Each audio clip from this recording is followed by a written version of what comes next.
Hello అండి. Welcome to my channel. ఇవాల్టి special tasty carrot fry అండి. క్యారెట్ ఫ్రై అనగానే చాలామంది ఏదో కూరలో కొంచెం వేసుకుంటారు. కానీ ఇలా ఈ స్టైల్‌లో చేస్తే గనక ఖచ్చితంగా వారానికి 2 సార్లు చేసుకొని తింటారు.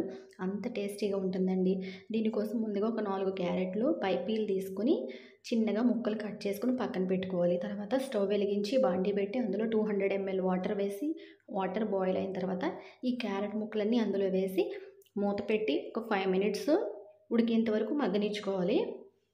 తర్వాత దీంట్లో కావాల్సిన పౌడర్‌కి పల్లీలు, చనా దాల్ అండ్ నువ్వులు, కొంచెం కొరియాండర్ సీడ్స్ ఒకదాని తర్వాత ఒకటి లో ఫ్లేమ్‌లో పెట్టుకొని దోరగా ఫ్రై చేసుకోవాలండి.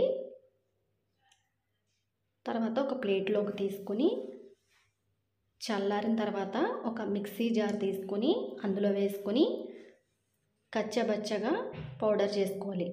తర్వాత ఇందులో కొంచెం గార్లిక్, కొద్దిగా ఉప్పు, కొద్దిగా కారం వేసుకొని ఇలా పౌడర్ చేసుకోవాలండి. మరీ బాగా పౌడర్ చేసుకోకూడదు.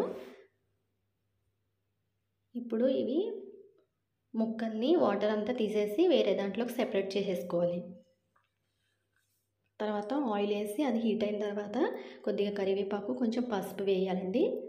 ఇప్పుడు క్యారెట్ ముక్కలన్నీ వేసుకొని ఒక 5 మినిట్స్ మంటని లో ఫ్లేమ్‌లో పెట్టుకొని మగ్గనివ్వాలి. ఇలా మగ్గిన తర్వాత ముందుగా మనం పల్లీలు పౌడర్ చేసుకున్నాం కదండీ! అవి మనకి ఎంత కావాలనుకుంటే అంత వేసుకోవచ్చు. మిగిలితే గనక వేరే కర్రీలో కూడా యూజ్ చేయొచ్చు. ఇంకొక 2 మినిట్స్ కలుపుకోవాలి. ఇలా కలుపుకున్న తర్వాత కొద్దిగా చివరిగా కొత్తిమీర వేసుకొని గార్నిష్ చేసుకోవాలి. అంతేనండి, ఎంతో టేస్టీగా ఉండే పల్లీల క్యారెట్ ఫ్రై అయితే రెడీ అయిపోయింది. లైక్ చేయండి, షేర్ చేయండి, సబ్స్క్రైబ్ చేయండి.